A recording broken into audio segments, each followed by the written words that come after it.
Good morning. स्वागत है आपका फिर से आज के हमारे पॉडकास्ट में, जिसमें मैं आपका दोस्त विनायक आपका स्वागत करता हूं।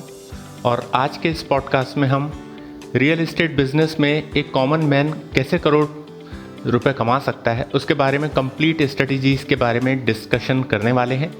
क्योंकि हमारे स्पेशल मेहमान जो हैं वो AI जेमिनी हैं, तो हम इस पॉडकास्ट में वो क्वेश्चंस उठाएंगे जो प्रैक्टिकली हमको पता होने चाहिए और ऐसे पॉइंट जो हमसे लगभग कोई भी डिस्कस नहीं करता है। वो अंदरूनी बातें, वो काले सच जो रियल एस्टेट के बारे में आपको जानना चाहिए।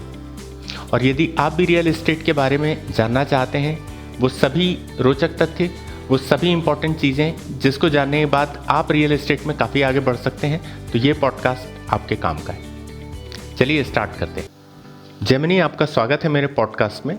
और मैं आज आपसे रियल एस्टेट बिज़नेस के बारे में बहुत सारी बातें जानने आया हूँ, समझने आया हूँ और अपने सब्सक्राइबर्स जो हैं उनके साथ ये नॉलेज अपने नॉलेज के साथ मिला के शेयर करने जा रहा हूँ, जिससे एक मशीन और एक ह्यूमन क्या सोचते हैं, कैसे हम दोनों मिलके आपके लिए बेहतर कंटेंट बना सकते हैं और कैसे कैसे रास्ते खुलने वाले हैं, आज ये सारी चीज़ें उजागर होने वाली हैं। जेमिनी, आपका स्वागत है हमारे पॉडकास्ट में। बहुत बहुत शुक्रिया। इस पॉडकास्ट में मुझे शामिल करने के लिए मैं बहुत उत्साहित हूँ। रियल एस्टेट बिजनेस में ह्यूमन और मशीन का ये मिलन वाकई शानदार कंटेंट बना सकता है। आपकी प्रैक्टिकल जानकारी और मेरे पास उपलब्ध डेटा मिलकर सुनने वालों को एक बहुत ही व्यवहारिक नजरिया दे सकते हैं। तो चलिए शुरू करते हैं।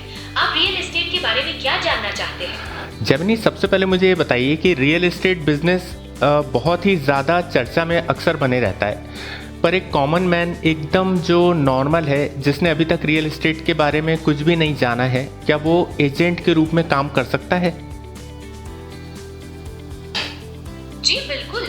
एक आम इंसान जिसने रियल एस्टेट के बारे में पहले कुछ न पढ़ा हो, वो भी रियल एस्टेट एजेंट के तौर पर काम शुरू कर सकता है। सफलता पाने के लिए सबसे जरूरी है आपकी बातचीत करने की क्षमता, लोगों के साथ जुड़ने का हुनर और अपने इलाके के मार्केट और प्रॉपर्टीज की समझ। आजकल बहुत सारी ट्रेनिंग प्रोग्राम्स और ऑनलाइन कोर्सेज मौजूद हैं जो आपको इस बिजनेस की बारीकियां सिखाने में मदद कर सकते हैं। क्या आप जानना चाहते हैं कि इस सफर की शुरुआत कैसे की जा सकती है? इस सफ़र की शुरुआत के पहले मैं ये जानना चाहूँगा आपसे कि रियल एस्टेट बिजनेस में जो एजेंट्स रहते हैं, वो एजेंट्स बनने के लिए क्या क्वालिफ़िकेशन की ज़रूरत होती है, कैसे एग्ज़ाम्स उनको क्वालिफाई करने चाहिए और उन्हें किस तरह से एक छोटी शुरुआत से या बहुत लोएस्ट बजट के साथ इस फील्ड में एंटर होना चाहिए। भारत में रियल एस्टेट एजेंट बनने के लिए किसी खास डिग्री की जरूरत नहीं होती, लेकिन भारत सरकार के रियल एस्टेट रेगुलेटरी अथॉरिटी यानी रेरा के तहत रजिस्ट्रेशन कराना बहुत जरूरी है। कई राज्यों में अब एजेंट्स के लिए रेरा ट्रेनिंग कोर्स पूरा करना या परीक्षा देना अनिवार्य कर दिया गया है। कम बजट के साथ शुरुआत करने के लिए आप एक स्वतंत्र एजेंट के तौर पर काम कर सकते हैं। इसके लिए आपको एक अच्छे मोबाइल फोन, इंटरनेट कनेक्शन और अपने इलाके के प्रोजेक्ट्स और प्रॉपर्टीज की गहरी समझ की जरूरत होती है। आप लोगों के नेटवर्किंग से शुरुआत कर सकते हैं। क्या आप ये जानना चाहते हैं कि क्लाइंट्स कैसे ढूंढे जाते हैं?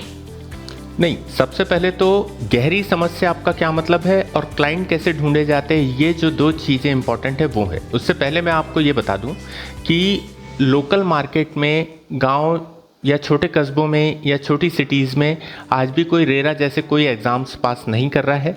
नॉर्मली लोग एजेंट बन जाते हैं जब ज़मीन सामने दिखती है, कस्टमर सामने दिखता है, वो उन दोनों को मिला देते हैं और अपना एक बेस्ट परसेंटेज जो रहता है ब्रोकरेज, वो ले लेते हैं। जैसे 2% या 3% या कभी कभी ये भी होता है कि परसेंटेज पे ना बातें करते हुए कुछ एक फिक्स्ड अमाउंट पे बातें हो जाती हैं।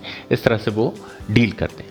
खैर, अब बात आते हैं कि जैसे कोई इनिशियल स्टेज में आ रहा है कोई व्यक्ति, तो बेसिकली उसको अपना एक स्किल सेट मजबूत करना बहुत ज़रूरी है।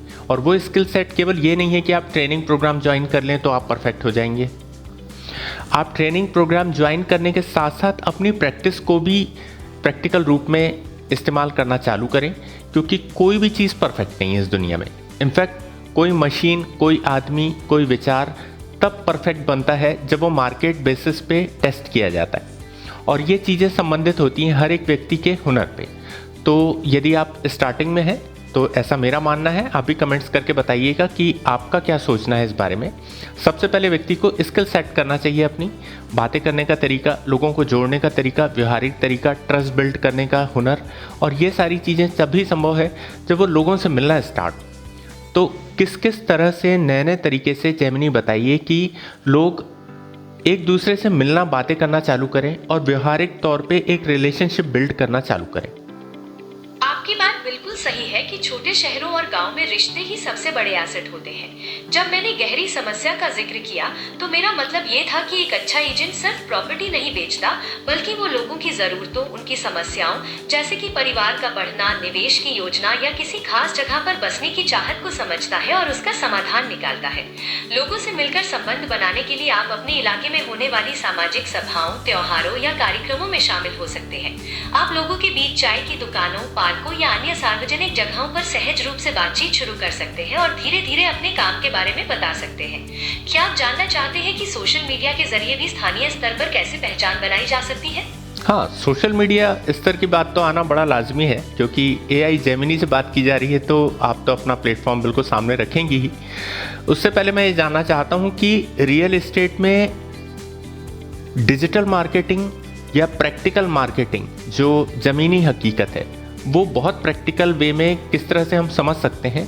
और जो मैं इतने छोटे स्तर से स्टार्ट कर रहा हूँ कि कोई व्यक्ति अभी AI रियल एजेंट बनना चाह रहा है, रियल एस्टेट एजेंट बनना चाह रहा है, तो वो सबसे पहले डिजिटल मार्केटिंग सीखे या फिर अपनी पहली डील क्लोज करने के लिए लोगों से ज़मीनी हकीकत के तौर पे मिलना स्टार्ट करे। इसके लिए उसका क्या स्ट्रेटेजी होनी चाहिए, डे में उसे कैसे डे प्लान करना चाहिए, जिससे वो, जैसे मान लीजिए कल से हमको चालू करना है तो हम कल क्या क्या चीज़ें करें, किस तरह से लिस्टिंग करें, रजिस्टर में राइट डाउन करें लोकेशन पूरी, लोगों के नाम नंबर, किस तरह से चालू करें, क्या बेस्ट तरीका रहेगा आज के ज़माने के हिसाब से। एक नए एजेंट के लिए पहली डील क्लोज करने के लिए लोगों से जमीनी हकों से जमीनी हकीकत के तौर पर मिलना सबसे महत्वपूर्ण है। डिजिटल मार्केटिंग जरूर काम की है, लेकिन शुरुआत में संबंध और भरोसा बनाने के लिए लोगों से व्यक्तिगत रूप से मिलना ही सबसे असरदार रहता है। आइए आपके पहले दिन का प्लान बनाते हैं। कल सुबह आप एक डायरी या रजिस्टर लें और अपने इलाके के कुछ जाने पहचाने इलाकों के नाम लिखें। उन लोगों से मिले जो प्रॉपर्टी खरीदना या बेचना चाहते हैं और उनके नाम, नंबर और जरूरत डायरी में लिखते जाएं। साथ ही आसपास के पुराने घरों या नई कॉलोनियों में घूमकर देखें कि कहां फॉर सेल या टू लेट के बोर्ड लगे हैं। इस तरह से आपकी लिस्टिंग तैयार होनी शुरू हो जाएगी। Very good. ये वाकई में काफ़ी प्रैक्टिकल चीज़ मुझे लगती है, क्योंकि बिना घूमे और बिना मिले तो कोई भी बिजनेस इस तरह से ग्रो नहीं करेगा। खासकर बात करते हैं रियल एस्टेट की, तो सबसे पहले तो जानकारी ज़रूरी है, और मार्केट सर्वे जो आपने बताया वो वाकई में इम्पॉर्टेंट है और काफ़ी ज़रूरी है। मुझे लगता है आप भी काफ़ी मेरी बात से सहमत होंगे इस चीज़ के बारे में। Digital marketing also a very good platform, उससे सीखना ही चाहिए और धीरे धीरे हमको ऑनलाइन प्रेजेंस भी बनाते जाना चाहिए। अब जेमिनी मुझे ये बताइए कि जैसे कितने मिनिमम अमाउंट से हम शुरू कर सकते हैं इस रियल एस्टेट के बिज़नेस को, यदि कोई पर्सनल खुद अपने लिए लेना चाह रहा है और उसके पास 5 लाख से 10 लाख रुपए बस है, और टाउन, सिटी, गांव या कुछ इस तरह की जगह जहाँ पे कुछ ना कुछ मिल ही जाता है, तो आप मुझे बताइए कि रेंटल प्रॉपर्टी के साथ जाना चाहिए या फिर कमर्शियल ख़रीदना चाहिए या फिर डोमेस्टिक मतलब घर खरीदने चाहिए या फिर हमें लैंड्स खरीदने चाहिए। सबसे पहले इन्वेस्टमेंट कहाँ करना चाहिए, क्यों करना चाहिए, और आप डेटा के साथ मुझे बताइए कि किस तरह की प्रॉपर्टीज़ में सबसे ज़्यादा फ़ायदा होता है।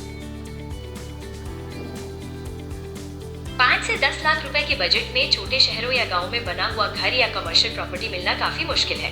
इस बजट में सबसे अच्छा विकल्प जमीन या प्लॉट खरीदना होता है। जमीन की कीमतें आमतौर पर तेजी से बढ़ती हैं और इसमें रखरखाव का खर्च भी नहीं होता। निवेश करने से पहले ये सुनिश्चित करना बहुत जरूरी है कि उस जमीन पर कोई कानूनी विवाद न हो और उसके कागजात साफ हो। क्या आप किसी खास इलाके में जमीन देखने में मदद चाहते हैं? फ़िलहाल तो नहीं, लेकिन हाँ ये बात आपने सही बोली कि जब भी, क्योंकि ये बहुत बड़ा इशू हो जाता है कि एजेंट काम तो कर देता है लेकिन एजेंट पर ही तलवार गिरती है यदि उसने कोई भी सही प्रॉपर्टी नहीं दिखाया है या फिर उस प्रॉपर्टी में कोई ना कोई झोल है। तो इसी कारण से जब भी आप प्रॉपर्टी बेचने जाते हैं तो उस प्रॉपर्टी के बारे में पहले मुआयना कर लीजिए कि क्या डॉक्यूमेंट्स पूरे क्लियर हैं, रजिस्ट्री एक ही के नाम पे है, और वो रजिस्ट्री यदि की गई है एक ही नाम पे है तो भी काफ़ी इंपॉर्टेंट चीज़ें मायने रखती है कि क्या आप खुद लाइव लोकेशन खुद जाएं, वहाँ जाके देखें कि जैसा रजिस्ट्री में लिखा हुआ है क्या वैसा ही वहाँ पर है। खसरा चेक करिए ऑनलाइन कि क्या खसरा भी बिल्कुल सही है, क्योंकि अक्सर ये हो जाता है कि रजिस्ट्री भी सही है, खसरा भी सही है, लोकेशन भी सही है, लेकिन वहाँ से गवर्नमेंट रूट काफ़ी दूर है और इस तरह से लोग फंस जाते हैं कि भाई डॉक्यूमेंट तो सही थे लेकिन लोकेशन जो है वो बहुत गड़बड़ मिल गई हमको। तो क्योंकि मेन रोड, एक मेरे ही साथ ऐसा केस हुआ था कि एक हमारा जो प्लॉट हमने लिया था कहीं, वहाँ हमारी रजिस्ट्री भी बहुत बढ़िया थी और लोकेशन भी बहुत शानदार थी, पॉश एरिया था, रिनाउंड एरिया था और दाम भी सस्ता था। उस वक्त जब मुझे किसी एक ब्रोकर ने दिखाया था तो वो एक शॉर्टकट से मुझे दिखा दिया गया था वो प्लॉट। जब मैंने देखा डॉक्यूमेंट एकदम सही है, परफेक्ट है, हमने ले लिया। कोइंसिडेंटली उसके बाद मुझे ये बात पता चली कि जो शॉर्टकट से उसने लाया था उससे बहुत लगभग 1 किलोमीटर दूरी का डिस्टेंस होता है जो एकदम प्रॉपर सही रास्ता उस प्लॉट तक पहुंचता है। तो ये कोइंसिडेंस होता है और ये मेरे साथ ही नहीं, लगभग सभी के साथ ये कभी कभी सिनेरियोज बनते हैं। तो उस जगह हमको थोड़ा सा अवेयर होने की ज़रूरत है। बट मैंने वो प्लॉट इसलिए लिया था कि एक लॉन्ग रूट भी था जो मुझे पता था और एक शॉर्ट रूट जिससे ब्रोकर ने मुझे लेके आया हुआ था वो पता था। तो मुझे बात कहीं ना कहीं मालूम थी कि यदि ये शॉर्ट रूट भी गलत रहा या कोई कॉन्स्पिरेंसी होती बीच में तो एक लॉन्ग रूट जो गवर्नमेंट रोड है वो तो कम से कम मिलेगी ही। और जब मैंने उससे सेल किया तो फिर मैंने एक प्रॉपर वीडियो बनाया जिसमें मैंने शॉर्टकट का कोई जिक्र नहीं किया। मैंने एकदम प्रॉपर मेन रोड से लॉन्ग रूट का वीडियो बनाया, डिज़ाइन किया और अपने नेक्स्ट जो कस्टमर है उसे दिखाया। जब वो कस्टमर लाइव लोकेशन पे गया तो उसने देखा कि हाँ भाई ये तो मतलब शॉर्टकट का कहीं जिक्र ही नहीं है। और ये मुझे बहुत अच्छा लगा मेरे खुद के बारे में, क्योंकि हम अपना जो भी प्रोडक्ट बेचें वो ऐसे बेचें जैसे हम अपने पिता को बताने जाते हैं यदि कोई प्रोडक्ट तो कैसे बताते हैं, या अपने भाई को यदि बेचना चाहते हैं तो कैसा प्रोडक्ट बेचते हैं। तो इस तरह से आप अपनी चीज़ों को बेचना स्टार्ट करिए, समझना स्टार्ट करिए, जिससे आपको रियल एस्टेट में बहुत ही बढ़िया ट्रस्ट भी मिलेगा, आप खुद भी सुकून की ज़िंदगी जिएंगे और कभी भी आपका नाम खराब नहीं होगा। क्योंकि रियल एस्टेट में जुबान ही सब कुछ है, आपका ट्रस्ट ही सब कुछ है, बाकी सारी चीज़ें सेकेंडरी। आपकी पब्लिसिटी, डिजिटल मार्केटिंग जैसे टूल्स जो ज़्यादा से ज़्यादा कस्टमर को आपके सामने लेके आते हैं। अच्छा, इस बारे में मैं एक और क्वेश्चन पूछना चाहता हूँ जेमिनी, कि आपने बात की डिजिटल मार्केटिंग की, तो यदि फेसबुक, इंस्टाग्राम और काफ़ी सारे प्लेटफॉर्म्स जो हैं उसके माध्यम से मैं रियल एस्टेट बिजनेस को प्रमोट करता हूँ, मैं रोज़ लगभग एक पोस्ट डालता हूँ और इस तरह से मैं मान लीजिए फेसबुक पर बहुत सारे एडवर्टाइज भी चलाता हूँ, तो क्या आपको लगता है कि लीड जनरेट हो जाएगी या उस एडवर्टाइज को देख के लोग मुझे व्हाट्सअप करेंगे और वो वाला प्लॉट या होम या लैंड्स खरीदने के लिए आगे आ जाएंगे? सोशल मीडिया विज्ञापन और नियमित पोस्टिंग से लीड्स जनरेट हो सकती है, लेकिन सिर्फ इतने से लोग खरीदने के लिए आगे नहीं आ जाएंगे। लीड्स को कन्वर्ट करने के लिए आपको एक मजबूत फॉलोअप प्रक्रिया चाहिए, सही जानकारी देनी होगी और उनके सवालों के जवाब देने होंगे। सबसे जरूरी बात यह है कि डिजिटल मार्केटिंग पर भी आपका वही ट्रस्ट और पारदर्शिता दिखनी चाहिए जिसकी आपने बात की थी, तब जाकर लोग आपसे जुड़ने में विश्वास करेंगे। क्या आप जानना चाहते हैं कि असरदार विज्ञापन कैसे बनाए जाते हैं?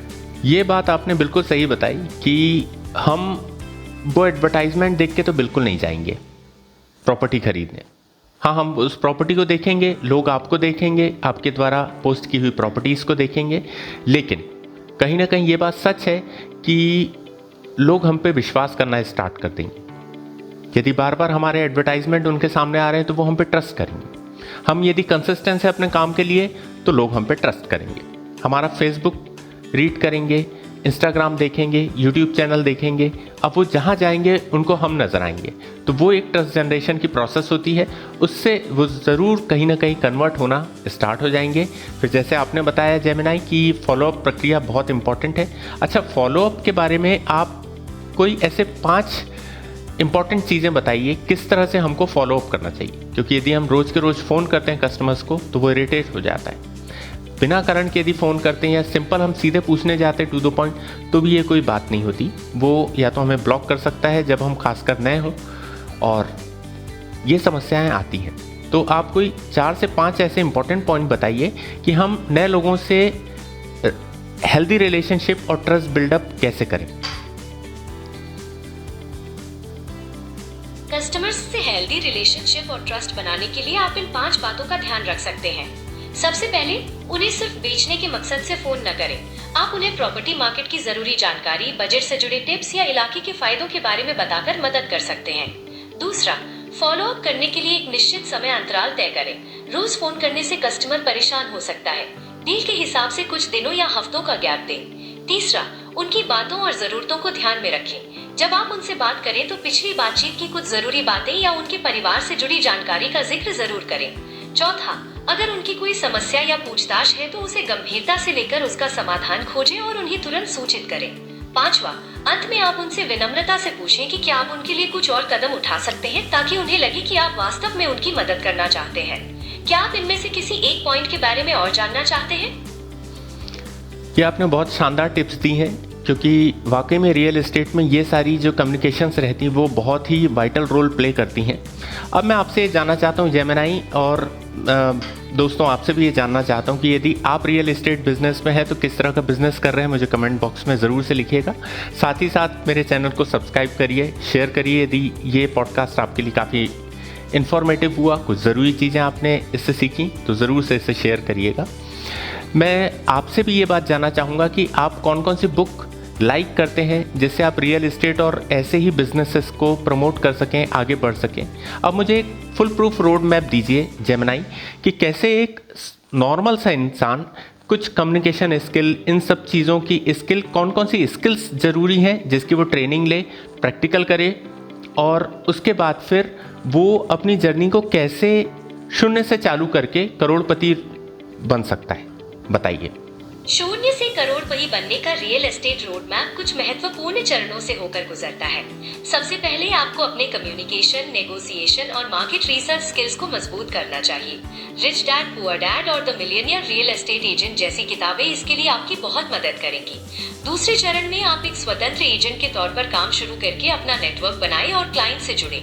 तीसरे चरण में जब आपको ब्रोकरेज से मुनाफा मिले तो उसे समझदारी से रियल एस्टेट में ही री इन्वेस्ट करें। चौथे चरण में धीरे धीरे अपनी बचत बढ़ाकर सीधे प्रॉपर्टीज या लैंड बैंक में निवेश करें ताकि आपको भविष्य में बड़ा अप्रिसिएशन मिल सके।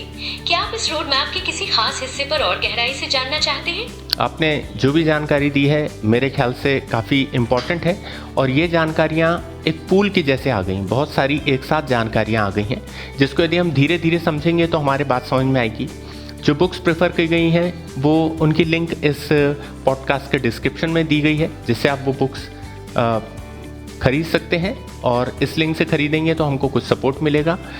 दूसरी चीज़, इस पॉडकास्ट के ज़रिए ये जो रोड मैप बताया गया है ये मुझे लगता है कि हमें चल के देखना होगा, क्योंकि चीज़ें बताना सिंपल होती हैं लेकिन जब उस पर चला जाता है तब हमें पता चलता है कि इसमें और 4 चीज़ें जानने की ज़रूरत है। लेकिन हाँ, ये बात ज़रूरी है कि कंसिस्टेंट एफर्ट हमेशा सक्सेस दिलवाती है। तो यदि हम कंसिस्टेंट हैं अपने काम के प्रति तो ज़रूर हमको सफलता मिलेगी। वेट करना पड़ सकता है। जेमिनी, मुझे ये बताइए कि जब कोई एजेंट बनता है, 1 हफ्ते 2 हफ्ते गुजरते हैं तो उसका मोटिवेशन डाउन हो जाता है। कभी कभी ये भी होता है कि कस्टमर्स रोज़ तो नहीं मिलते हैं, डिजिटल मार्केटिंग भी करते हैं तो ठीक है, बाय पोस्ट डाल दिया, ये सारी चीज़ें होती हैं, लेकिन फिर भी अपने इलाके के कुछ लोगों से हमने मिल लिए, बात कर लिए। रोज़ एक नए ऑफिस में जाके हम वहाँ पे खोजबीन तो नहीं कर सकते। तो ऐसी कौन सी प्रैक्टिसेस हैं जो रियल एस्टेट एजेंट को डेली करनी चाहिए?